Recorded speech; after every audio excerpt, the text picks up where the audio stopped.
Welcome to Sideboards Explored. Here are the cards you should always look to first when building a proper Pauper sideboard. First on our list is Coral Neck. Being able to eliminate the worst threat on the board for 1 mana makes this card shine, especially for a color that lacks good removal. Crypt Incursion's ability to eat aggro players' graveyards and gain horrific amounts of life are not to be overlooked. Crypt Rat's capability to kill everything on the board is awesome.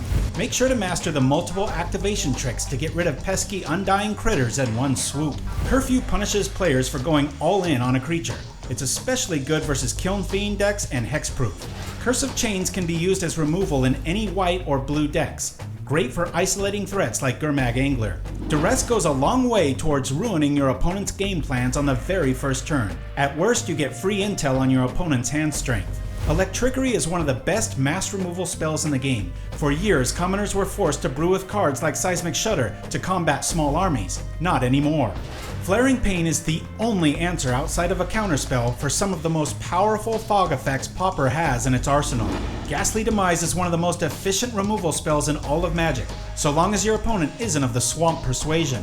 Gleeful Sabotage is a flexible card versus artifacts and enchantments, allowing a 2-for-1 removal effect for a small amount of tempo loss. It's a great starting point for dealing with artifacts and enchantments. Gorilla Shaman is hate at its finest. This card obliterates affinity decks. However, never cast this without backup mana. Gutshot is simply amazing. You're able to eliminate the majority of early Pauper threats. This is the card you should be playing with in almost every deck you brew. Hydroblast and Pyroblast are fantastic catch-all options for decks that run enemy colors. Lumathread Field is nasty tech for decks that aim to go wide by playing a lot of little creatures. The majority of mass removal comes in black and red, and aside from early discard, once this sticks, it's impossible for black or red mages to remove it. Martyr of Ashes is often forgotten in red decks and sideboards. While it often doesn't activate for more than 2 or 3 damage, if designed around, this card can be an absolute backbreaker. Moment's Peace often feels like multiple time walk effects on the battlefield. Do not underestimate the power of fog. Okiba Gang Shinobi. This is the card your opponent never wants to see. If left unanswered, it can turn the tide of battle if not dealt with immediately.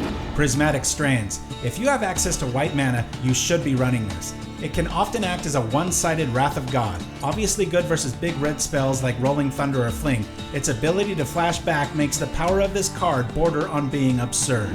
Rancid Earth's dual nature with regards to its threshold bonus makes your sideboard feel like it has access to 19 cards. Clearly a wonderful card versus Tron and other mana-hungry decks, it's also a great board sweeper for small creatures.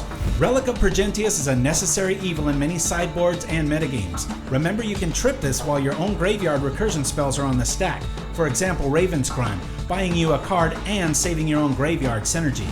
Serrated Arrows is especially mean with effects that can return it like Core Skyfishers. This card can really put the brakes on opposing tactics, usually gaining you a 3-for-1 advantage. Shrivel is one of the most feared cards in Pauper. Because it actually doesn't do damage, it's almost impossible to prevent. Be careful when you cast this, however. It's usually best before attacking, as it affects your creatures too. Snuff Out exemplifies sneaky removal and shines versus Kiln Fiend style decks. It's wonderful for stopping recursion loop combos even when tapped out. Standard Bearer can be gruesome versus decks like Stompy, Elves, Hexproof, etc. The play mistakes and game tempo this card causes are legendary. Stormbound Geist is a superb option for blue mages in both the mirror as well as heavy removal deck matchups. Sylvok Lifestaff is a bastion of hope against damage, brilliant in creature combat. Be careful when playing this as it can really make games go long. Remember to watch your clock. Ferretin Longbow is magnificent for the same reasons Gutshot is, only with the longbow, you get to keep doing it. Finally, Wretch Mind is the closest thing Pauper has to the staggering power of Hymn to Turok. So much so that many of our designs, when warranted, include artifact lands just in case we run into this.